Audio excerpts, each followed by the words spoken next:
जय हिंद प्यारे साथियों। देश विदेश यूट्यूब चैनल पर आप सभी का बहुत बहुत स्वागत है।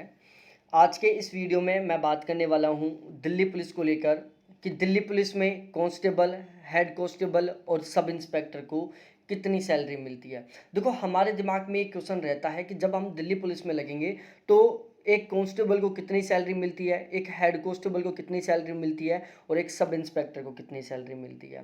तीनों की सैलरी में कितना क्या अंतर होता है और साथ ही साथ यहाँ पर हम सभी के सभी अलाउंस को काउंट करेंगे कि इनको कौन कौन से अलाउंस मिलते हैं, क्या इन तीनों के अलाउंस में भी कोई अंतर होता है। और ये जो मैं सैलरी की बात करने वाला हूँ ये 2022 की सैलरी स्लिप के अकॉर्डिंग है। और आप यदि दिल्ली पुलिस में लगना चाहते हो, आप दिल्ली पुलिस की वैकेंसियों का इंतज़ार कर रहे हो, तो प्लीज़ एक बार चैनल को ज़रूर सब्सक्राइब कर लें, क्योंकि इस चैनल के माध्यम से मैं आपको ऑलवेज अपडेट रखूंगा। तो अब हम एक एक करके बात करते हैं। सबसे पहले मैं देखो तीनों को एक साथ लेके आया हूँ। तो सबसे पहले बताऊँ, देखो कांस्टेबल का जो ग्रुप होता है, जो पोस्ट टाइप होती है वो ग्रुप सी की होती है, हेड कांस्टेबल की भी ग्रुप सी की होती है और सब इंस्पेक्टर की ग्रुप बी की होती है। पे मैट्रिक्स लेवल की बात करूं तो कांस्टेबल का लेवल 3 होता है, हेड कांस्टेबल का लेवल 4 होता है और सब इंस्पेक्टर का लेवल 5 होता है। उसके बाद यदि हम बात करें पे स्केल के बारे में कि इन तीनों का पे स्केल क्या होता है, तो देखो जो कांस्टेबल होता है उसका पे स्केल 21,700 से लेकर 69,100 रुपये तक होता है। हेड कांस्टेबल का पे स्केल है जो 25,500 से लेकर 81,100 रुपये तक होता है और सब इंस्पेक्टर का जो पे स्केल है वो 35,400 से लेकर 1,12,400 रुपये तक होता है। बेसिक सैलरी की बात करें तो कांस्टेबल को बेसिक सैलरी मिलती है 21,400 रुपये, हेड कांस्टेबल को बेसिक सैलरी मिलती है 25,500 रुपये और सब इंस्पेक्टर को बेसिक सैलरी मिलती है 35,400 रुपये। ये इन तीनों की बेसिक सैलरी है जो इनको मिलती है, फिलहाल में मिल रही है। ठीक है। अब डीए फिलहाल में 34% कर दिया गया है। तो 34% डीए के अकॉर्डिंग जो कांस्टेबल है उसका 21,700 का यदि हम 34% निकालेंगे तो वो निकलता है 7378 रुपये। तो कांस्टेबल को 7378 रुपये का डीए मिलता है। हेड कांस्टेबल को जब हम 25,500 का 34% निकालेंगे तो एक हेड कांस्टेबल को 8670 रुपये का डीए मिलता है। वहीं यदि मैं बात करूं सब इंस्पेक्टर को, तो सब इंस्पेक्टर को जो डीए है वो 12,036 रुपये मिलता है। यदि मैं 35,400 का 34% निकलता हूं तो निकल कर आता है 12,036 रुपये। तो ये है तीनों का डीए, डीएनएस अलाउंस बोलते हैं इसको। उसके बाद यदि हम बात करें एचआरए के बारे में, एचआरए हाउस रेंट अलाउंस होता है। तो ये फिलहाल में 27% मिल रहा है दिल्ली में। पहले 24% मिलता था, क्योंकि पहले 8, 16, 24 था। अब उस स्लैब को बढ़ाकर 9, 18 और 27 कर दिया गया है। 9%, 18% और 27%। ठीक है। तो यहाँ पर यदि हम बात करें, देखो जो डीए है वो साल में 2 बार बढ़ता है, ये ध्यान रखना।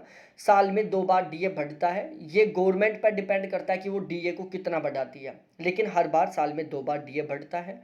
और इंक्रीजमेंट होता है 3% के अकॉर्डिंग। आपका जो बेसिक सैलरी है वो हर बार 3% बढ़ता जाएगा। जैसे अब आपका सपोज दैट 35,400 है, नेक्स्ट ईयर 3% बढ़ जाएगा, फिर उसके बाद 3% बढ़ जाएगा, फिर उसके बाद 3% बढ़ जाएगा। और जो आपका मैक्सिमम पे स्केल है वो रहेगा, देखो कांस्टेबल बनते हो तो आपका मैक्सिमम बेसिक सैलरी रहेगी 69,100 रुपये। हेड कांस्टेबल बनते हो तो आपकी मैक्सिमम जो बेसिक सैलरी है वो रहेगी 81,100 रुपये। और यदि आप सब इंस्पेक्टर बन जाते हो तो आपकी मैक्सिमम बेसिक सैलरी रहेगी 1,12,400 रुपये। और इसमें हर साल 3% की बढ़ोतरी होती रहती है, लेकिन मैक्सिमम केवल इसी लिमिट तक जाती है, इससे ज़्यादा बेसिक सैलरी नहीं जाती। ठीक है। तो बहुत अच्छी खासी सैलरी मिलती है जब रिटायरमेंट लेके आते हैं तब। तो एचआरए हो ही गया। अब एचआरए 27% मिलता है बेसिक सैलरी का। तो कांस्टेबल को मिलता है 5859 रुपये, हेड कांस्टेबल को मिलता है 6885 रुपये और सब इंस्पेक्टर को मिलता है 9558 रुपये। ये है इनका एचआरए ये सारी चीज़ें सभी को सेम मिलती हैं। इनके अलावा इनको ट्रांसपोर्ट अलाउंस मिलता है। जैसे कांस्टेबल को मिलता है 4716 रुपये, हेड कांस्टेबल को मिलता है 5330 रुपये और सब इंस्पेक्टर को मिलता है 7434 रुपये। ठीक है। ये अलग अलग होता है, स्लैब के अकॉर्डिंग होता है। ये राशन अला मनी मिलती है इनको, खाने के लिए मिलता है। तो ये बिल्कुल सेम मिलता है इनको, क्योंकि इनकी कैंटीन बिल्कुल एक ही होती है, एक ही कैंटीन में ये खाना खाते हैं।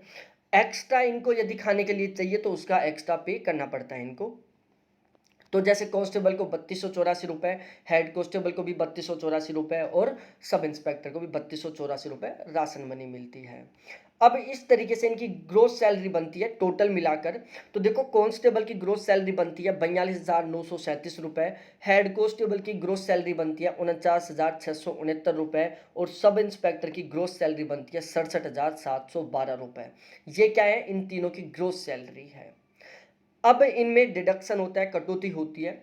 तो सबसे पहले तो एनपीएस कटता है। एनपीएस क्या होता है, देखो आपका जो बेसिक सैलरी है और आपका जो डीएनएस है, डीए, इन दोनों को जोड़ा जाता है। आपका बेसिक सैलरी और आपके डीए दोनों को ऐड करके और उसका 10% निकालते हैं एनपीएस।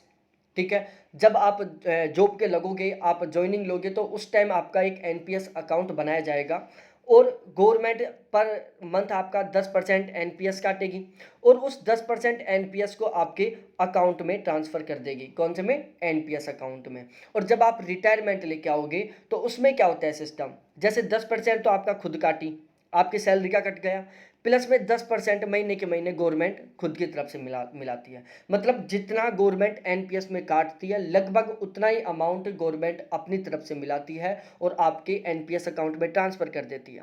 फिर उसके ऊपर जो सरकारी ब्याज होता है उस तरीके से ब्याज मिलता जाता है। और जब आप रिटायरमेंट लेके आते हो तो एक बहुत बड़ा भरोटा बन के आता है रुपए का। ठीक है, और वो भरोटा कौन सा होता है, वो एनपीएस का कटा हुआ ही होता है। ठीक है, तो ये तो आपको बेनिफिट है क्योंकि इतना गवर्नमेंट काट रही है उतना ही खुद की तरफ से मिला रही है गवर्नमेंट, तो डबल सैलरी मिल रही है एक तरीके से। और फिर विद इंटरेस्ट आपको जब रिटायरमेंट आओगे तब मिल जाएगी ये।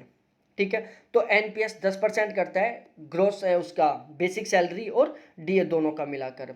तो कांस्टेबल का 2907 रुपये कटेगा, हेड कांस्टेबल का 3417 रुपये और सब इंस्पेक्टर का 4743 रुपये एनपीएस कटेगा। ठीक है, अब इसके बाद में हम बात करें, इनके कुछ डिडक्शन और होते हैं, जैसे सीजी, ईजी, आईएस तीनों के 30-30 रुपये करते हैं मंथली, डीपीडब्ल्यूएस तीनों के 200-200 रुपये करते हैं मंथली, और एक ये फंड करता है तीनों का 10-10 रुपये करता है।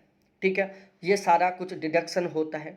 और उसके बाद में इनके अकाउंट में इन हैंड सैलरी ट्रांसफ़र की जाती है पहले महीने की।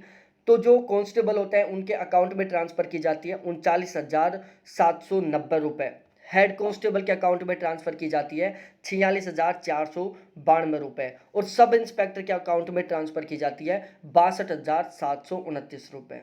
ठीक है, अब आप इनको 12 से मल्टीप्लाई कर दो, आपके साल की कितनी सैलरी रहेगी, आप खुद अनुमान लगाओ भाई, मल्टीप्लाई करके देखो।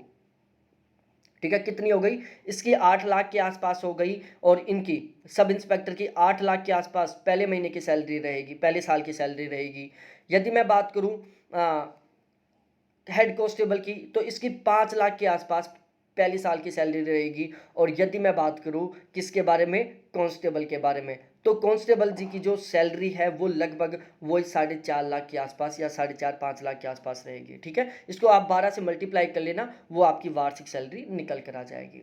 तो इस तरीके से हमने तीनों की सैलरी को बहुत अच्छे से समझाने की कोशिश की है और ये सैलरी हमने 2022 की सैलरी स्लिप के अकॉर्डिंग समझाया है। इसके अलावा आप किसी भी स्टेट से बिलोंग करते हो, आप चाहते हो ऐसे गजब गजब के वीडियो, तो प्लीज़ चैनल को जरूर सब्सक्राइब करें। इसके अलावा आप चाहते हो हर एक सरकारी वैकेंसी से ऑलवेज अपडेट रहना, तो प्लीज़ चैनल को जरूर सब्सक्राइब करो। बहुत बहुत धन्यवाद आपको देखने के लिए, थैंक्स बाय मेरे प्यारे साथियों। और हाँ, प्लीज़ चैनल को सब्सक्राइब करो, वीडियो को लाइक करो और आपके जितने भी जिगरी दोस्त हैं सभी के साथ शेयर कर दो।